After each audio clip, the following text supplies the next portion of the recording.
मित्रहो नमस्कार. एका नवीन राजकीय व्हिडिओमध्ये तुम्हा सर्वांचं पुन्हा एकदा स्वागत. मित्रहो, भाजपने शिंदे सेनेचा बालेकिल्ला उद्ध्वस्त केला. खासदार श्रीकांत शिंदेच्या नेतृत्वाचा पराभव. अंबरनाथ बदलापूर नगरपालिका भाजपने जिंकल्या. मित्रहो, या सर्व गोष्टींचं विश्लेषण आजच्या आपण व्हिडिओतून करणार आहोत.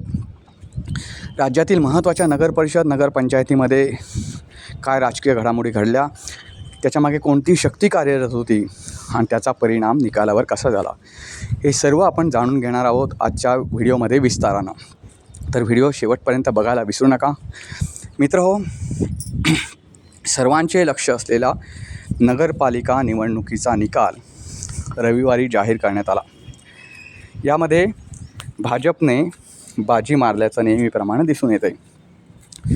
288 जागांपैकी भाजपचे 117 ठिकाणी, एकनाथ शिंदे यांच्या शिवसेनेचे 53 ठिकाणी, राष्ट्रवादी अजित पवार गटाचे 37 ठिकाणी, काँग्रेसचे 28, शरद पवार गटाचे 7, उद्धव ठाकरेंच्या शिवसेनेचे 9 आणि इतर ठिकाणी 37 नगरपरिषदांमध्ये उमेदवार बसलेले आहेत. हे उमेदवार जे आहेत ते नगराध्यक्षपदाचे मी उमेदवार सांगतो आहे. अनेक ठिकाणी अशी परिस्थिती आहे की नगराध्यक्ष एका पक्षाचा झालेला आहे, पण तिथे बहुमत दुसऱ्याच पक्षाला आहे. अशी विचित्र परिस्थितीसुद्धा काही नगर परिषदांमध्ये निर्माण झालेली आहे. तर मित्रहो, अनेक रंजक गोष्टी या नगर परिषद निवडणुकीमध्ये घडल्या. म्हणजे पडद्यासमोर तुमच्यासमोर काही जे वेगळं दाखवण्यात येत होतं, पण पडद्यामागच्या हालचाली काही वेगळ्याच होत्या. तर त्या कोणत्या हालचाली होत्या त्या आजच्या आपण व्हिडिओतून जाणून घेणार आहोत. मित्रहो, मी अगोदरच्या एका व्हिडिओमध्ये म्हटलं होतं की एकनाथ शिंदे यांचा होमपीच जो आहे, एकनाथ शिंदे यांचा बालेकिल्ला जो आहे ठाणे, तर त्या ठाण्याला सुरुंग लावण्याचा प्रयत्न BJPकडून होतो आहे. BJPची एक रणनीती आहे की त्या मित्रपक्षाला संपवताना कधी वेगळ्या पद्धतीने संपवतात, म्हणजे त्यांच्या मुळावरच घाव घालतात. होमपीच ज्यांचा जो आहे, होम ग्राउंड जे आहे तिथंच सुरुंग लावतात. नेमकं तेच शिंदे सेनेच्या बाबतीतसुद्धा झालं. एकनाथ शिंदे हे त्यांच्या शिवसेनेचे अध्यक्ष आहेत, प्रमुख आहेत. त्यामुळे त्यांना त्यांच्या पक्षाच्या कामगिरीच्या दृष्टीनं सर्व नगरपरिषद नगरपंचायतीवर लक्ष ठेवणं, तिथे प्रचारसभा जाणं हे महत्त्वाचं होतं. त्यामुळे ठाण्याची जबाबदारी श्रीकांत शिंदे यांच्याकडे होती. श्रीकांत शिंदे यांच्याकडे असतानासुद्धा बदलापूर आणि अंबरनाथ या नगरपरिषदांमध्ये भाजपने घवघवीत यश मिळवलं आहे. या दोन्ही नगरपरिषदा ज्या आहेत त्या श्रीकांत शिंदे यांच्या कल्याण लोकसभा मतदारसंघाअंतर्गत येतात. एकनाथ शिंदे यांचे श्रीकांत शिंदे हे सुपुत्र आहेत आणि ते कल्याण लोकसभा मतदारसंघाचं नेतृत्व करत आहेत. गेल्या 25 वर्षापासून शिवसेनेची या नगरपरिषदेमध्ये सत्ता होती. शिवसेनेतून एकनाथ शिंदे फुटल्यानंतर या दोन्ही नगरपरिषदा ज्या आहेत त्या शिवसेनेकडे अर्थातच शिंदे सेनेकडे गेला होता. मतदानाच्या अवघ्या 48 तास आधी अंबरनाथमध्ये गोळीबार झाला होता आणि मित्रांनो लक्षात घ्या, त्याचा थेट परिणाम नगराध्यक्षपदांच्या मतावर झाला. भाजपच्या तेजश्री करंजुळे यांनी या ठिकाणी चाललेल्या गुंडगिरीचा प्रचारासाठी एक मुद्दा बनवला. अंबरनाथमध्ये वाळेकर कुटुंबियांची असलेली दहशत हा मुद्दा त्यांनी उचलून धरला आणि विरोधकांच्या विरोधात म्हणजे शिंदे सेनेच्या विरोधात प्रचार केला. भाजप शिवसेना युतीमधील वादामुळे अंबरनाथमध्ये शिवसेनेच्या विरोधात भाजप हा पर्याय यामुळे मतदारांना उपलब्ध झाला. शिवसेनेचे अंबरनाथ शहर प्रमुख व माजी नगराध्यक्ष अरविंद वाळेकर तसेच त्यांचे पुत्र निखिल वाळेकर यांचा अति आत्मविश्वास शिंदे सेनेसाठी अडचणीचा ठरला आणि त्यामुळे बदलापूर आणि कुळगाव नगर परिषदामध्ये भाजपचा भगवा झेंडा फडकला. मित्रहो, ही महत्त्वाची गोष्ट मुंबईमधली झाली. जे होमपीच होतं, ठाणे हे होमपीच आहे एकनाथ शिंदे यांचं, आणि त्याच ठिकाणी भाजपने मुसंडी मारली. मुद्दामहून त्यांनी भाजपने शिंदे सेनेची तिथं युती तोडली आणि त्यांना एक कमकुवत करण्याचा जो प्रकार असतो एकनाथ शिंदे यांना, तो जबरदस्त प्लॅनिंग करून होतो आहे भाजपतर्फे. त्याचं हे एक उत्तम उदाहरण आहे. आणि यावेळचा व्हिडिओ मी अगोदरच बनवला होता, असं की काहीतरी होतं आहे, ते नेमकं खरं ठरलं आहे. मित्र, घराणेशाही हा मुद्दा या नगरपरिषदांमध्ये अतिशय प्रामुख्याने चर्चेला गेला. अनेक ठिकाणी मतदारांनी या घराणेशाहीला अक्षरशः सुरुंग लावला. तुम्हाला माहिती असेल, पूर्वी नगराध्यक्षपद म्हटलं की ते कार्यकर्त्यांना, नगरसेवकपद म्हटल्यावर कार्यकर्त्यांना दिलं जायचं. पण या निवडणुकीत नगराध्यक्षपदसुद्धा किंवा नगरसेवकपदसुद्धा जास्तीत जास्त आपल्या नातेवाईकांना कसं मिळेल याच्याकडे राजकीय लोकांनी, विशेष करून भाजपच्या लोकांनी कटाक्ष ठेवला. जे घराणेशाहीचा मुद्दा उपस्थित करतात ते नगराध्यक्षपदासारखं क्षुल्लक पदसुद्धा आपल्या कार्यकर्त्यांना मिळू नये अशी त्यांची आता जी ट्रॅजेडी झालेली आहे, त्यांची मनस्थिती झालेली आहे. नांदेड जिल्ह्यातील लोहा नगर परिषदेची निवडणूकसुद्धा यंदा घराणेशाहीच्या मुद्द्यावरून चांगली चर्चेत राहिली. भाजपने एकाच घरातील 6 जणांना तिकीट दिलं होतं मित्रांनो. बघा, एकाच घरातील 6 जणांना तिकीट दिलं होतं. या सर्व 6 जणांचा सुपडा साफ केला मतदारांनी. नगराध्यक्षपदासाठी गजानन सूर्यवंशी यांना, तर नगरसेवक पदासाठी गजानन सूर्यवंशी यांची पत्नी गोदावरी, भाऊ सचिन सूर्यवंशी, भावाची पत्नी सुप्रिया सूर्यवंशी, मेहुणा युवराज वाघमारे, भाच्याची पत्नी रीना अमोल व्यवहारे, या एकाच कुटुंबातील 5 जणांना नगरसेवक पदासाठी तिकीट दिलं गेलं. मतदारांनी मात्र सर्वांना झिडकारलं, सर्वांना पाडून टाकलं. आणि या ठिकाणी लोहाच्या नगराध्यक्षपदी अजितदादा पवार यांच्या राष्ट्रवादीचा उमेदवार निवडून आला. घराणेशाहीचाच मुद्दा सांगायचं झालं तर भुसावळमध्ये वस्त्रोद्योग राज्यमंत्री संजय सावकारे यांनी त्यांच्या पत्नीला तिकीट मिळवून दिलं होतं. त्या रजनी सावकारे यांचा पराभव झाला. पाचोऱ्यामध्ये, पाचोरा जळगाव जिल्ह्यातीलच एक तालुका आहे, त्या तालुक्याच्या ठिकाणी असलेल्या नगर परिषदेमध्ये तेथील स्थानिक आमदार किशोर पाटील यांनी त्यांच्या पत्नीला नगराध्यक्षपदासाठी उमेदवार उभं केलं होतं.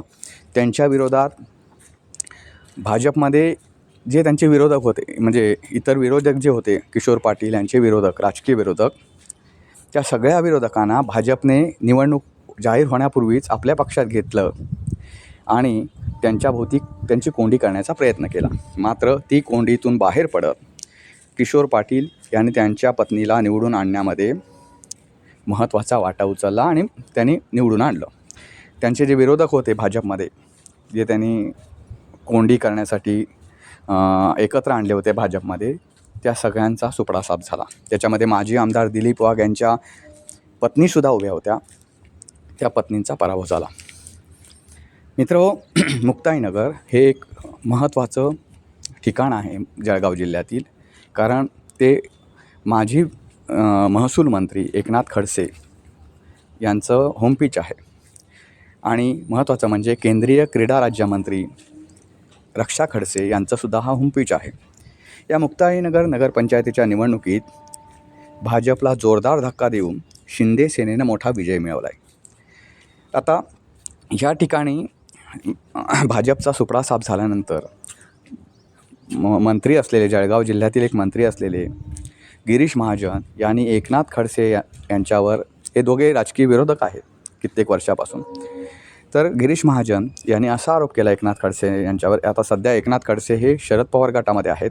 त्यांची सून जी आहे ती भाजपमध्ये आहे, क्रीडा राज्यमंत्री आहेत त्या केंद्रीय. तर गिरीश महाजन यांनी असा आरोप केला की एकनाथ खडसे यांनी त्यांच्या सुनेवर दबाव टाकून त्यांच्या पक्षातील लोकांनाच उमेदवारी मिळवून दिली आणि त्यामुळे भाजपला मोठा पराभव पत्करावा लागला. पण हे कारण काही खरं नाही मित्रांनो, कारण गिरीश महाजन हे राज्याचे नेते आहेत, ते फक्त काही जामनेरचे नेते नाहीत. त्यांच्याकडे संकटमोचक म्हणून भाजपने त्यांना खूप मोठी उपाधी दिलेली आहे. या संकटमोचकाला त्यांच्या जिल्ह्यातल्या एका छोट्याशा नगर परिषदेमध्ये काय चालतं आहे हे माहीत असू नये, जे ते एकनाथ खडसे त्यांचे प्रचंड मोठे विरोधक आहेत ते असं ते मानतात. आणि त्या नगर परिषदेमध्ये, नगरपंचायतीमध्ये कोणाला तिकीटं दिली गेली भाजपतर्फे हे माहीत असू नये, याच्यासारखी खूप मोठी गोष्ट याच्यासारखा खूप मोठा जोक असू शकत नाही. पण त्यांनी त्यांची सोडवणूक करून घेतली. ॲक्च्युली जर म्हणायचं झालं तर ज्याप्रमाणे एकनाथ खडसे यांचं खच्चीकरण सुरू केलं होतं भाजपने आणि मग ते शेवटी खच्चीकरणाला कंटाळून ते त्यांच्या मुलीसह, म्हणजे रोहिणी खडसे यांच्यासह राष्ट्रवादीमध्ये गेले, तशाच पद्धतीने रक्षा खडसे यांचासुद्धा पत्ता कट करण्याचा, त्यांचं राजकीय वर्चस्व जे आहे मुक्ताईनगरमध्ये ते संपवण्याचा प्रयत्न होतो आहे. आणि रक्षा खडसे यांच्या बोलण्याची जी भाषा आहे त्यामुळे कार्यकर्ता सामान्य दुखावला गेला आहे. त्यामुळे भाजप ज्या गोष्टीला खतपाणी घालतं आहे ते खतपाणी स्वतःच रक्षा खडसेसुद्धा घालताना दिसत आहेत. त्यामुळे पद्धतशीरपणे खडसे कुटुंबियांची जी मक्तेदारी होती मुक्ताईनगरमध्ये ती संपवण्याचा प्रयत्न भाजपकडून पद्धतशीरपणे केला जातो आहे. त्याच्यामध्ये रक्षा खडसे या भाजपच्याच मंत्री आहेत, तरीसुद्धा खडसे कुटुंबियातलं कोणीच राजकीयदृष्ट्या प्रबळ राहिलं नाही पाहिजे, ही भाजपची रणनीती आहे. त्यामुळे भाजपना माहीत असूनसुद्धा त्यांनी हा स्वतःच्या पायावर धोंडा मारून घेतला, तिथं पराभव पत्करून घेतला असं म्हणता येईल.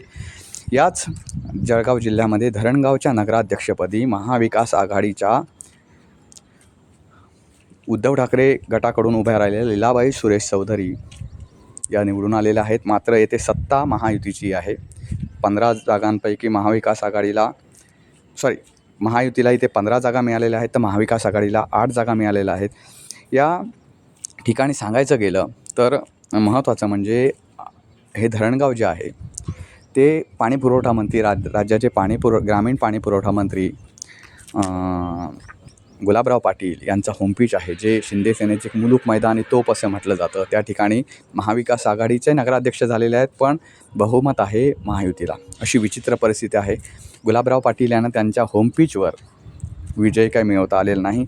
अगोदरच म्हटलं होतं मी, भुसावळमध्ये वस्त्रोद्योग राज्यमंत्री संजय सावकारे यांनी त्यांच्या पत्नीला भाजपकडून तिकीट मिळवून दिलं होतं. रजनी सावकारे असं त्यांचं नाव आहे. त्यांना या निवडणुकीमध्ये पराभव पत्करावा लागला. आणि जे एकनाथ खडसे यांच्या बालेकिल्ल्यामध्ये लोकनियुक्त नगराध्यक्षपदासाठी शिंदे सेनेच्या उमेदवार असलेल्या आणि सध्याचे जे आमदार तिथले आहेत चंद्रकांत पाटील यांच्या कन्या संजना चंद्रकांत पाटील यांनी भाजपच्या उमेदवार असलेल्या भावना ललित महाजन यांचा 2436 मतांनी पराभव केलेला आहे. मित्रहो, जाऊया आता आपण कोकणामध्ये. कोकणचा जेव्हा उल्लेख करतो त्यामुळे रत्नागिरी आणि सिंधुदुर्ग जिल्ह्यातील 2 राजकीय व्यक्ती आपल्या डोळ्यासमोर येतात. त्या म्हणजे सिंधुदुर्गातील राणे कुटुंबीय आणि रत्नागिरीचं बोलायचं झालं तर भास्कर जाधव, उदय सामंत. आता उदय सामंतांनी त्यांचा गड जो होता आपला तो राखण्यात यश मिळवलं आहे रत्नागिरी, पण भाजपला म्हणजे भास्कर जाधव यांना त्यांचा गड राखणं मुश्किल होऊन बसलं आहे. रत्नागिरी जिल्ह्याचा जर उल्लेख करायचा झाला तर 3 नगरपरिषदांवर शिंदेसेना, 2 नगरपंचायतीवर भाजप आणि 1 नगरपरिषदेवर काँग्रेसचा नगराध्यक्ष विजयी झालेला आहे. याच्यामध्ये गुहागर मतदारसंघातून भास्कर जाधव हे सध्याचे आमदार आहेत, जे उद्धव ठाकरे गटामध्ये आहेत. त्यांना त्यांच्या होमपिचवर जे चिपळूणला ते राहतात, चिपळूण गुहागर असा त्यांचा मतदारसंघ आहे, त्या गुहागरमध्ये सुद्धा त्यांना विजय मिळवता आला नाही नगरपरिषदेमध्ये. आणि सांगायचं गेलं तर चिपळूणमध्ये सुद्धा त्यांना विजय मिळवता आलेला नाही. फक्त चिपळूणमध्ये त्यांच्या कन्या ज्या आहेत करिश्मा शिंदे या निवडणुकीमध्ये विजयी झाल्याचं दिसून येतं. त्या नगरसेवक पदासाठी उभ्या होत्या. मी तुम्हाला मगाशीच म्हटलं की किती प्रमाणात घराणेशाही याच्यात वापरली गेली हे तुम्हाला दिसून येतं. मित्रहो, चंद्रपूर जिल्ह्यामध्ये मात्र एक महत्त्वाची घटना घडलेली आहे. चंद्रपूर हा भाजपचे आमदार सुधीर मुनगंटीवार यांचा होमपिच आहे. चंद्रपूर जिल्ह्यामध्ये भाजपला अनपेक्षितपणे निकाल लागलेला आहे, अपेक्षित यश मिळालेलं नाही. आणि या ठिकाणी भाजपचा फार मोठा पराभव झालेला आहे. हा पराभव सुधीर मुनगंटीवार यांच्या खूप जिव्हारी लागलेला आहे.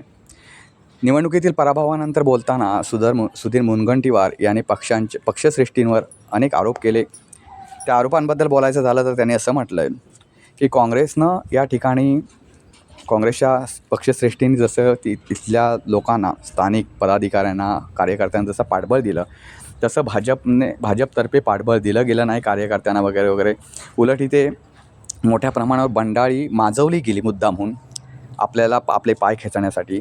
नवीन कोणीतरी या ठिकाणी आणलं जातं इतर पक्षातून आणि त्यांना पदं दिली जातात. त्यामुळे इथला स्थानिक जो आहे आणि जो जुना कार्यकर्ता आहे तो नाराज होतो आणि हे नाराज करण्याचं षडयंत्र मुद्दामहून भाजपमध्ये केलं जातं आणि त्याचा मोठा फटका या निवडणुकीत आपल्याला म्हणजे भाजपला बसल्याचं सुधीर मुनगंटीवार यांनी म्हटलेलं आहे. त्याच्यावर प्रतिक्रिया देताना मुख्यमंत्री देवेंद्र फडणवीस यांनी असं म्हटलं आहे की जर कुठे सुधीर मुनगंटीवार कमी पडले असतील तर महानगरपालिका निवडणुकीत त्यांची ताकद वाढवण्याचं काम भाजप करेल. त्यांच्या मागे भाजप भलेभक्कम पाठिंबा देईल आणि महानगरपालिकेमध्ये जे काय आमचा पराभव झालेला नगर परिषदांमध्ये तो महानगरपालिकेच्या निकालामध्ये चंद्रपूर जिल्ह्यात भरून काढला जाईल असं त्यांनी म्हटलेलं आहे. मात्र सुधीर मुनगंटीवार यांचं समाधान यावरून झालेलं नाही. त्यांनी देवेंद्र फडणवीस यांचं नाव न घेता प्रचंड प्रमाणात नाराजी व्यक्त करत टीकासुद्धा केलेली आहे. तर मित्रांनो, दुसरीकडे एक महत्त्वाचं परत एकदा आपण कोकणामध्ये जाऊया. कोकणामध्ये सिंधुदुर्ग जिल्ह्यातील कणकवली नगर परिषदेमध्ये तेथील शहर विकास आघाडीचे उमेदवार, नगराध्यक्षपदाचे उमेदवार संदेश पारकर हे विजयी झालेले आहेत. 145 मतांनी का होईना पण त्यांचा विजय झालेला आहे. कणकवली शहर विकास आघाडीला शिंदे सेनेचे नेते आणि राणे कुटुंबियातील थोरले पुत्र निलेश राणे यांनी पाठिंबा दिला होता. तर दुसरीकडे त्यांच्यासमोर त्यांचाच राज्यात मित्रपक्ष असलेला भाजप हा उभा होता. भाजपचे नेते म्हणून या ठिकाणी मत्स्योद्योग मंत्री नितेश राणे हे विरोधात होते. या निवडणुकीमुळे निलेश राणे आणि नितेश राणे हे सख्खे भाऊ आमनेसामने होते. त्यांच्यामध्ये आरोप प्रत्यारोपसुद्धा काही प्रमाणात झाले होते. त्यामुळे इथलं वातावरण थोडंफार गंभीर बनलेलं होतं. तरीसुद्धा या ठिकाणी नितेश राणे म्हणजे धाकल्या बंधूंना मोठ्या बंधुराजांनी धोबीपछाड दिलेला दिसून येतो. मात्र राजकीय वैर हे राजकीय ठिकाणी असतं. आम्ही सख्खे भाऊ आहोत. त्यामुळे भाजपचा जो इथे पराभव झाला तो पराभव आमच्या जिव्हारी लागल्याची प्रतिक्रिया निलेश राणे यांनी दिलेली आहे. त्यामुळे पुन्हा एकदा आम्ही मित्रपक्ष होतो. नगर परिषदेपुरते आम्ही आमनेसामने होतो, नगर परिषद निवडणुकांपुरते. त्यामुळे आमच्यातलं वैर हे फक्त किरकोळ राजकीय वैर होतं, भाऊबंदकीचं वैर नव्हतं असं निलेश राणे यांनी म्हटलं आहे. नितेश राणे यांनी सुद्धा सावध भूमिका घेऊन या ठिकाणी जरी शहर विकास आघाडीचा उमेदवार निवडून आला असला, भाजपचा उमेदवार पडला असला, तरी संदेश पारकर यांना अतिशय सपोर्ट केला जाईल, अतिशय चांगल्या प्रकारे पाठिंबा दिला जाईल, त्यांना विकास निधी आणून दिला जाईल आणि कणकवलीचा शहर विकास केला जाईल असं पालकमंत्री म्हणून असलेल्या नितेश राणे यांनी म्हटलेलं आहे. मित्रहो, साताऱ्यामध्ये दोन्ही राजांना धक्का बसवणारा निकाल लागलेला आहे. साताऱ्यातील प्रभाग क्रमांक 1मध्ये शंकर किर्दत आणि प्रभाग क्रमांक 3मधून मयूर कांबळे, शकुंतला जाधव या अपक्ष उमेदवारांनी बाजी मारलेली आहे आणि त्यांचा विजय हा दोन्ही राजांसाठी अतिशय धक्का असल्याचं मानलं जातं आहे. कारण तुम्हाला माहिती आहे, साताराचं राजकीय गोष्ट असो, सामाजिक गोष्ट असो, त्या ठिकाणी जे उदयनराजे भोसले आणि हे दोन जे राजा आहेत त्यांच्या उल्लेखा वाचून किंवा त्यांना विचारल्या वाचून राजकीय सुरुवात पण होत नाही तिथली आणि राजकीय शेवट पण होत नाही. पण हळूहळू या दोन्ही राजांची पकड जी आहे ती सातारा शहरावरूनच हळूहळू कमी होत चालल्याचं दिसलं आहे. उदयनराजे भोसलेंचं तुम्हाला माहिती असेल लोकसभेमध्ये कसा पराभव झाला होता. तर या निवडणुकांनी पुन्हा एकदा या दोन्ही राजांच्या डोळ्यामध्ये एक अंजन घातल्याचं दिसून येतं. तिकडे हातकणंगले मतदारसंघामध्ये भाजपचे आमदार असलेल्या अशोकराव माने यांना मतदारांनी जोरदार झटका दिला आहे. शिरोळ नगरपंचायतीसाठी झालेल्या निवडणुकीत अशोकराव माने यांच्या सुनबाई सारिका अरविंद माने यांचा नगराध्यक्षपदाच्या निवडणुकीमध्ये पराभव झालेला आहे. नगरसेवक पदाच्या निवडणुकीमध्ये मुलगा अरविंद अशोकराव माने यांचासुद्धा पराभव झालेला आहे. त्यांच्या पुतण्यालासुद्धा मतदारांनी घरचा रस्ता दाखवलेला आहे. कोल्हापूर जिल्ह्यामध्ये अतिशय गाजलेली अशी ही निवडणूक होती आणि या निवडणुकीमुळे सुद्धा असं तुम्हाला दिसून येईल की एक प्रकारे घराणेशाहीला भाजप मतदारांनी हद्दपार करून टाकलेला आहे. मित्रहो, बारामती हा एक महत्त्वाचा मतदारसंघ आहे. बारामती म्हटलं की पवार कुटुंबीय आणि त्याच्यातही शरद पवार यांचं खूप मोठी पकड बारामती परिसरामध्ये दिसून येते. मात्र अजित पवार गटानं शरद पवार गटाला अतिशय मोठ्या प्रमाणावर धूळ चारल्याचं दिसून येतं निकालावरून. बारामती नगरपालिकेच्या 41 पैकी 35 जागांवर अजित पवार गटाच्या राष्ट्रवादीचे उमेदवार विजयी झालेले आहेत. तर शरद पवारांच्या राष्ट्रवादीला या निवडणुकीत मोठा धक्का बसल्याचं निकालावरून स्पष्ट होतं आहे. शरद पवारांच्या राष्ट्रवादीला अवघ्या एका जागेवर या ठिकाणी विजय मिळवलेला आहे. आणि महत्त्वाचं सांगायचं गेलं मित्रांनो तर नगर परिषद निवडणुकांमध्ये शरद पवारांचं जे पुणे जिल्ह्यावरनीच वर्चस्व आहे ते खूप मोठ्या प्रमाणावर कमी झाल्याचं नगर परिषद निवडणुकांवरून दिसून येतं आहे. सध्याचे हे महत्त्वाचे काही अपडेट्स होते आणि त्याचं आता जर आपण निकालाचं विश्लेषण करायला गेलो मित्रांनो, तर घराणेशाहीत अनेक ठिकाणी चाप बसल्याचं दिसून येतं. जो काम करेल तोच पुढं जाईल असा कौल मतदारांनी दिल्याचं दिसून येतं. आणि या निवडणुकीमध्ये सगळ्या पक्षाची जर कामगिरी मित्रांनो बघितली तर महाविकास आघाडीला नेहमीप्रमाणे युतीनं मतदारांनी झिडकारल्याचं दिसून येतं. दुसरं एक महत्त्वाचं म्हणजे काँग्रेस असेल, मला एक आश्चर्य वाटतं मित्रांनो की काँग्रेसची कामगिरी महाराष्ट्रात एक राष्ट्रीय पक्ष आहे महत्त्वाचं म्हणजे. दुसरी गोष्ट म्हणजे काँग्रेसचे फार मोठी कार्यकर्त्यांची फळी महाराष्ट्रात तरी नाही आहे. असं असतानासुद्धा काँग्रेसनं महाविकास आघाडीतला एक मोठा पक्ष ठरावं. मोठा पक्ष नुसता 1-2 जागांनी मोठा नाही, तर तुम्ही बघू शकता काँग्रेसनं 28 जागा जिंकलेल्या आहेत तब्बल, आणि शरद पवार गटानं 7, तर ठाकरे सेनेने 9 जागा जिंकलेल्या आहेत. आता अनेक जण याच्यावर युक्तिवाद करतील की उद्धव ठाकरेंचे असतील किंवा शरद पवार गटातून अनेक लोक हे भाजपमध्ये गेलेले आहेत, त्यामुळे पराभव पत्करावा लागला. असं जरी तुम्ही म्हटलात तरी काँग्रेसची परिस्थिती महाराष्ट्रामध्ये प्रचंड प्रमाणात नाजूक आहे. आणि महत्त्वाचं बोलायचं झालं तर लोक प्रादेशिक पक्षाला जास्त जवळ करतात राजकीयदृष्ट्या, पण सध्याच्या ह्या निवडणुकीनं असं शिकवलं की मोठे पक्ष जे आहेत राष्ट्रीय पक्ष त्यांना अधिक जवळ केल्याचं मतदारांना दिसून येतं. प्रादेशिक पक्षांना टिकायचं असेल तर यापुढे स्थानिक प्रश्नांवर लढावं लागेल आणि लोकांच्या जवळ जायला लागेल. ते कुठेतरी लांब चाललेत असं दिसून येतं. हे एकूणच निकाल म्हणजे भाजप त्यांच्या महायुतीमध्ये मोठा पक्ष ठरला. म्हणजे तर तुम्हाला जर बोलायचं झालं तर एकनाथ शिंदे यांची शिवसेना आणि अजित पवार गट यांची अजित पवारांची राष्ट्रवादी या दोघांची बेरीज जरी एकत्र केली तरी भाजप एवढी नाही आहे, भाजपच्या यशा एवढी नाही आहे ती. म्हणजे हे सगळं जर तुम्ही गणित बघितलात तर तुम्हाला असं लक्षात येईल की मोठे पक्ष म्हणून राष्ट्रीय पक्षांना मतदार जवळ करायला लागलेत. असं जर झालं तर स्थानिक किंवा प्रादेशिक पक्षांची कामगिरी खूप अवघड होऊन बसेल, राजकीय त्यांचं वर्चस्व मोडून पडेल. आणि असं जर झालं तर मग त्यांच्यासमोर आपला पक्ष विलीन करण्यापेक्षा दुसरा कुठलाही पर्याय उरणार नाही. मित्रहो, भास्कर जाधव यांच्यासाठी प्रचंड मोठ्या प्रमाणावर हा निवडणुकीचा निकाल म्हणजे धक्कादायक आहे. चिपळूण पालिका निवडणुकीमध्ये उद्धव सेनेचे केवळ 5 उमेदवार निवडून आले आणि त्यांच्या ज्या मगाशी म्हटलं भास्कर जाधव यांच्या कन्या कांचन शिंदे या फक्त आणि फक्त 135 मताने निवडून आलेल्या आहेत. त्याच्यावरून तुम्हाला कळतं की भास्कर जाधव यांनी त्यांच्या वाचाळपणामुळे किती लोकांना दुखवलेला आहे. मित्रहो, हा व्हिडिओ कसा वाटला नक्की कळवा, विश्लेषण कसं वाटलं नक्की कळवा, आणि या विश्लेषणाबाबत आणि एकूणच निकालाबाबत तुम्हाला काय वाटतं हे कॉमेंट बॉक्समध्ये नक्की कळवा. पुन्हा भेटू पुन्हा एका नवीन व्हिडिओसह. तोपर्यंत नमस्कार.